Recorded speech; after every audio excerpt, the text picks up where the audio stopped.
let us talk about the different kind of constraint. Does it work? Yeah.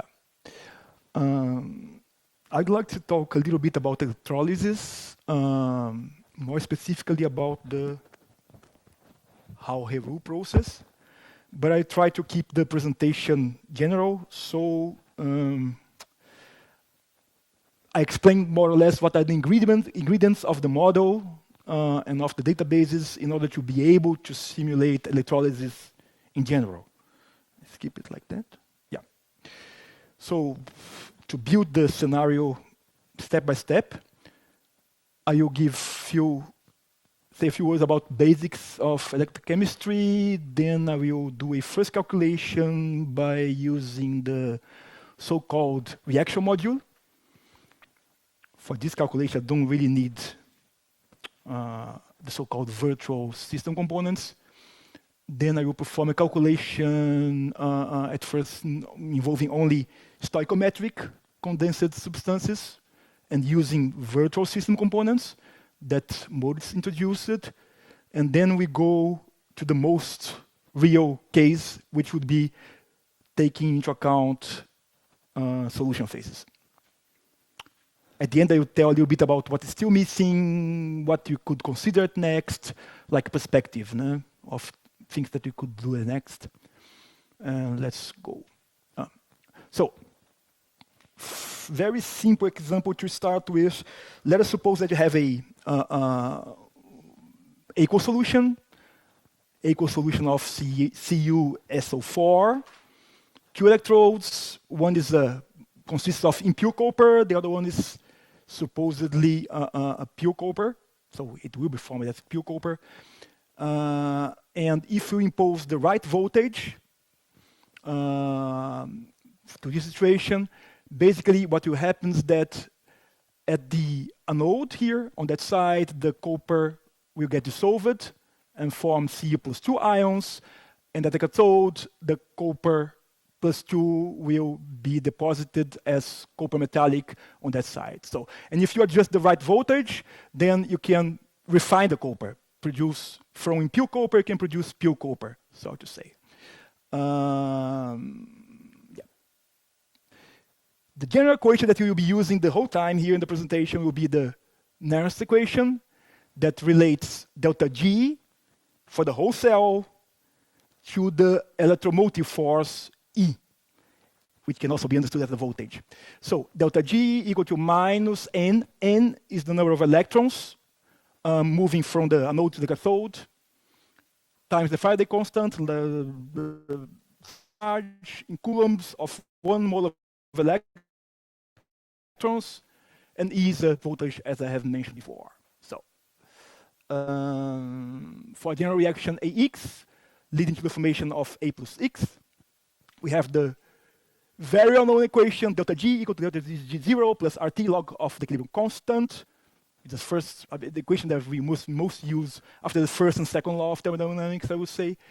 And if you plug the Nernst equation into that equation, then you get that one. E equal to E0 times RT divided by NF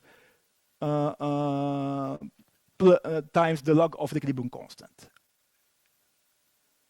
And as you also may remember, there are the electrochemical series that shows the reduction potentials of various metals in aqueous solutions, taking as a reference the hydrogen electrode here, which gets in the potential equal to 0 for the half cell, and is useful for calculating, for instance, corrosion situations, and which metals protect each metal, the other metal against corrosion, this kind of stuff.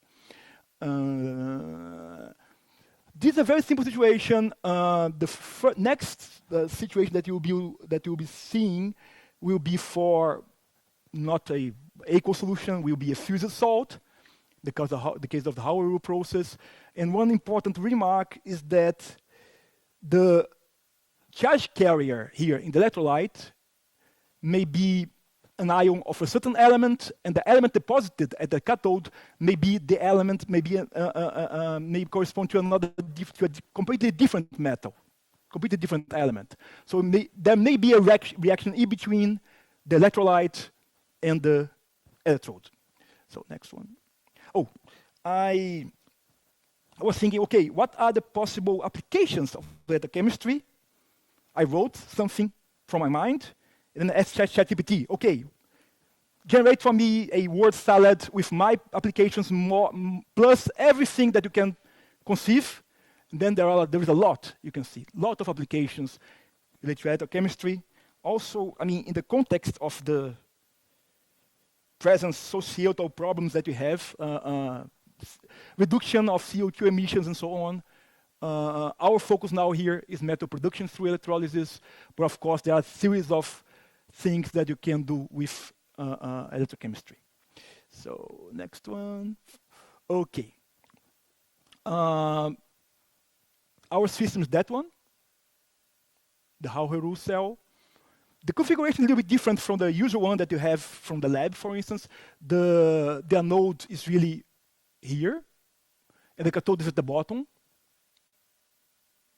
And at the cathode, you have the reduction reaction, so Al plus 3 becomes Al0, and then you start to form aluminium, Pu1, at the bottom, that you can, so to say, tap from time to time at the bottom. And at the anode, you start to form gas. The electrolyte consists of cryolite plus alumina dissolved in it, plus some additions eventually, AlF3, CAF2, and the reaction for the whole cell is that one, AlO2, corindon, plus graphite of the electrode of the anode, given to lead to the formation of aluminum liquid plus CO2.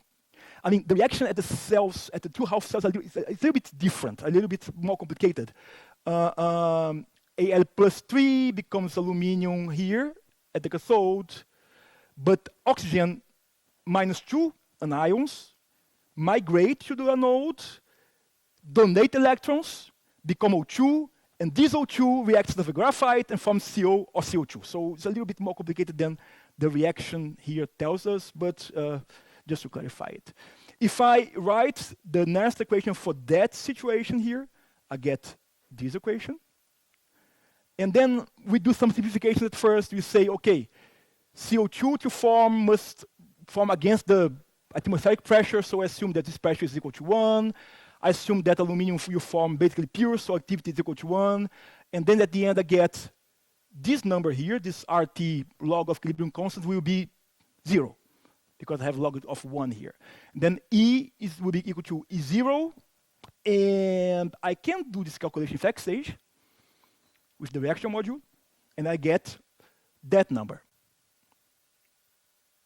So I need to set the number of electrons transferred in the reaction, which is 6. So to reduce 2 moles of Al plus 3 to Al0, I need 6 electrons. That's why N is equal to 6. I just set that number here. And for that reaction, then I can calculate the voltage, which comes from the equation by Nernst. It's very simple.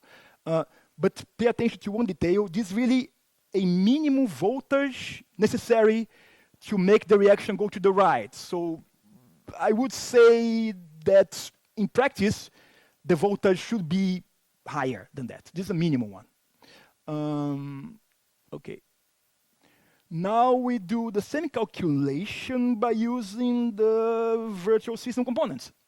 So if you indicate that you have never done it, something like that in FactSage, it's very simple. I mean, in that situation, you can simply write in the reactance window QE, and then FactSage knows that you are working with virtual system components. It interprets that as a virtual system component. And you write for aluminium, you write AlQE3, meaning, okay, aluminium is a constrained species, so it's controlled by QE part, basically. So what we are doing is the following. QE, as Morris mentioned, is, so to say, controls the amount of electrons transferred from the anode to the cathode. You are controlling the amount of electrons that we transfer. And the more electrons we transfer, the more aluminum will form. And so this guy here controls the formation of that guy. so to say. If I have A equal to 0, I have no reduction. If I have A equal to 6, I have the full reduction from 2 moles of Al plus 3 to 2 moles of Al0. So I need for that 6 electrons, or 6 moles of electrons. That's why the maximum value of A is equal to 6. I can do calculation at 1,000 degrees, and let's see what happens. So at A equal to 0, I have the unreacted state, graphite plus alumina. At A equal to 6, I convert my alumina into the constrained aluminium. So I have the reduction of alumina, so to say. And the difference between the Gibbs energy of the two different states is this value here. We see delta Z is positive, meaning the reaction really is not occurring spontaneously. But if I impose the voltage with the right polarity and magnitude, I can make it occur, so to say. In this sense, there's a constraint. And these are now the phases as a function of the amount of the virtual system components, meaning amount of electrons transferred from the anode to the cathode. You see on the left side, I have only carbon and alumina. The more electrons I move from the anode to the cathode, I form more aluminium, metallic. The amount of alumina decreases. I also form CO. And when the graphite is completely consumed, then start to form CO2. But as long as carbon is stable, I have basically CO, but this is not really observed in practice. That's why you should include a second constraint. We could also use for that a second virtual system component, but in this case, I simply said, okay, CO is not possible, took CO from the possible species formations, and then we have basically formation only of CO2. So now let's take the most complex case where we have solution phases, which is really much more interesting. We have a system containing 7 moles of cryolite, 3 moles of alumina, plus carbon in excess at 1,000 degrees Celsius, 1 bar, and we take into account databases FT-Hall and FactPS. This initial state of the system, and if you let it react, then alumina will be consumed, and you move in that direction. So you move to the other side. So the setup is like that.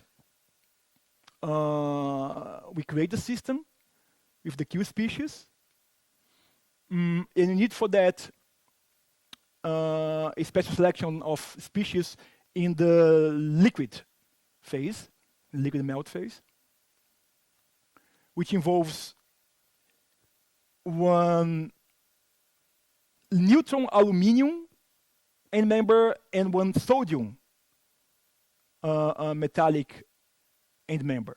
So these 2 end members, so to say, they will form from Al plus 3 and from Na plus 1 when you move the electrons from the anode to the cathode by increasing the amount of QE, which controls, so to say, this shifting of the electrons from the anode to the cathode.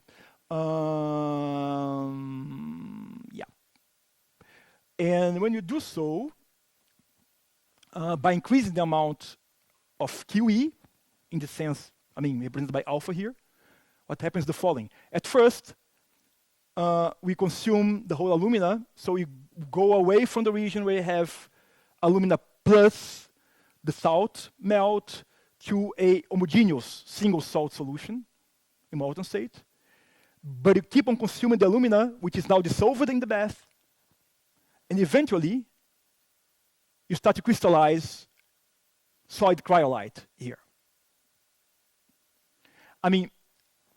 I suppose you can imagine that no one wants to have a salt melt which is not completely liquid for this kind of situation, so start to crystallize, and you can imagine that this will not be good for the process, that you start to form a solid phase in the salt melt. Eventually, you start to reduce AlF3, and then our composition will move in that direction. Interesting is that you can plot the voltage as a function of the number of electrons transferred from the anode to the cathode.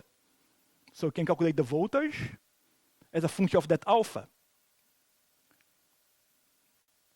And eventually, you have what we call the anode effect. So the depletion of Al2O3 dissolved in the salt melt leads to electrolysis of AlF3, and this leads to increasing the cell voltage. Normally, you work in that region in the process, may be here, but never here because, of course, you don't want to increase the voltage. What is still missing? I'm good in time, or too quickly, too slow? It's okay. So, what's still missing? Let's put it a little bit in perspective. So, you can calculate the stable phases as a function of the voltage for this situation. In principle, if you would have different metal, for instance, maybe you have heard that people are now trying to, there is even a company that produces metallic iron from the oxide by doing electrolysis of an oxide melt.